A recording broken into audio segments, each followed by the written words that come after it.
allez bien. J'ai fait une vidéo récemment sur Juicy Field. Il y a eu quelques petites nouveautés. Donc on va reparler un petit peu de ce cher Ponzi. Voilà. Donc les nouveautés sont en fait tout simplement maintenant des plantes que vous pouvez racheter. Alors là, le premier réflexe va être d'aller dans sa balance et de se dire que on va pouvoir racheter des plantes, et comme de toute façon c'est gelé, autant les faire fonctionner. Mais vous allez voir, on va le faire en ligne. 1, 2, acheter. Voilà, j'ai 2 plantes. Et sélectionner le mode de paiement. Donc on peut voir ce que j'ai sur ma balance ne fonctionne pas pour acheter. Voilà. Donc ça c'est ce qui est gelé en fait, Stone Balance, et ma balance elle est de 0. Donc si je clique sur 0, voilà, et bien tout simplement il faudra que je rajoute tout simplement de l'argent avec de la crypto pour pouvoir investir. Donc déjà avant c'était par virement bancaire ou crypto, là c'est par crypto. Donc déjà se poser la question, pourquoi maintenant ça serait que par crypto? Donc ils éviteraient les banques, ce qui est encore plus louche. Voilà. Donc moi mon conseil, tout simplement, n'investissez pas, n'achetez pas de plantes, c'est de la flûte enchantée, n'achetez surtout pas de plantes. Voilà. Deuxième chose, on peut aller voir le update. Donc là ils expliquent un petit peu, je vais vous faire la traduction. Salut les cultivateurs, l'annonce de la faillite de Juicy Holding BV n'a pas été une surprise et peut être consultée ici. L'équipe de Friedrich avait sans doute pensé à un tel plan de retraite. Néanmoins, nous, l'équipe d'urgence, les membres semenciers et les bénévoles n'allons nulle part, mais restons avec la plateforme et continuons à reconstruire étape par étape, lentement mais sûrement, on va réussir. Du côté technique, le solde Stone et le montant du remboursement ont été ajoutés. Le solde lapidé correspond au fond du compte de l'utilisateur au moment où Juicy Field a déclaré faillite. Voilà. Donc ça, c'est ce qu'ils ont bloqué, c'est-à-dire ce qui était affiché au moment où ils ont fait faillite. Le montant du remboursement correspond au fonds à rembourser à l'utilisateur. Et là, écoutez bien, on représente la différence entre le montant de tous les dépôts, donc ce que la personne a investi en fait, moins les transactions, c'est-à-dire que ce que la personne a retiré. Voilà.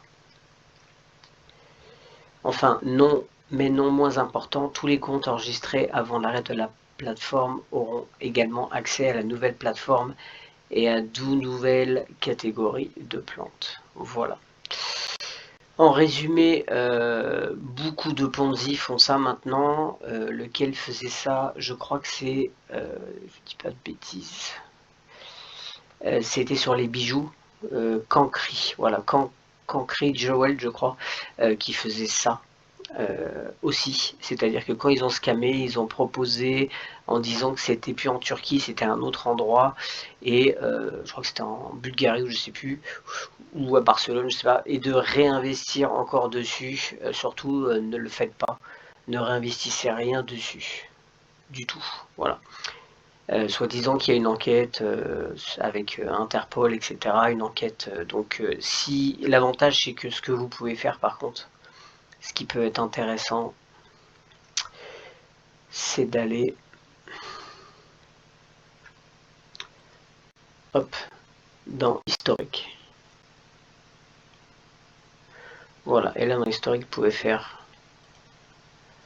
l'an dernier par exemple. Voilà. Et là, vous pouvez télécharger comme ça, vous pouvez télécharger tout votre historique. Ça peut être intéressant si un jour, on ne sait jamais, j'y pense, je ne pense pas, hein, mais si jamais il y avait effectivement une régulation, c'est-à-dire qu'ils arrivent à retrouver certains fonds et à rembourser les personnes, bah, au moins vous avez tout l'historique de vos transactions sur la plateforme.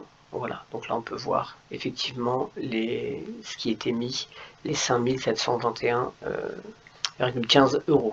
Voilà, ça par contre c'est une chose que vous pouvez télécharger, ça peut être intéressant. Mais de racheter, c'est complètement débile, ça ne sert à rien, ils vont encore se mettre de l'argent dans les poches. Voilà. Moi, ma question en fait, elle est la suivante. Comment ce site peut-il encore proposer des investissements? C'est la première chose. Comment, s'il y a une enquête d'Interpol et Europol, comment ce site peut encore être présent? C'est la première chose. Et comment, s'il y a une enquête d'Interpol, etc., puisque si je vais dans plantes et que on va aller dans, je pense que c'est serre, voilà, on va aller dans acheter des plantes, voilà, acheter, voilà, on va faire Bitcoin, d'accord, voilà. Donc vous êtes bien d'accord que ici il y a une adresse, là vous avez une adresse. S'il y a une enquête d'Interpol depuis des mois, comment est-ce possible qu'ils n'arrivent pas à choper les gens? Alors vous allez me dire c'est du Bitcoin, mais justement les transactions avec l'adresse là, on peut retrouver. On peut retrouver. Juste vous rappeler que il y a quelque temps, au Canada, il y avait eu tout simplement des gros blocages, mais vraiment des énormes blocages pour des histoires de, je ne sais plus, le Covid, je crois que c'était par rapport voilà, à des choses comme ça. Et il y avait eu énormément de blocages. Ça commençait à être en panique. Le gouvernement commençait à être un peu en panique au Canada. Et il y avait eu une collecte de fonds pour soutenir justement tous ces camionneurs. Et le gouvernement a réussi à retrouver tous les paiements de cette cagnotte en BTC. C'est juste un exemple. Et là, ils n'y arrivent pas à retrouver. Donc moi, ma question, elle est pourquoi? Pourquoi ils arrivent quand ils veulent, ils y arrivent et là, non. Pourquoi? Un peu comme FTX. FTX où les fonds ont servi pour certaines choses, donc c'est pas forcément une théorie qui ne fonctionne pas, mais peut-être que cet argent n'est pas Monsieur Vendrich là qui soi-disant pourrait être aux Bahamas ou je ne sais pas où tranquille avec son argent. Peut-être que cet argent qui a été scammé sert à financer des choses. Voilà, c'est ma théorie parce que sinon c'est facile à choper. Ils sont faciles à choper. S'il y a une enquête vraiment d'Interpol, c'est facile à les choper. Voilà.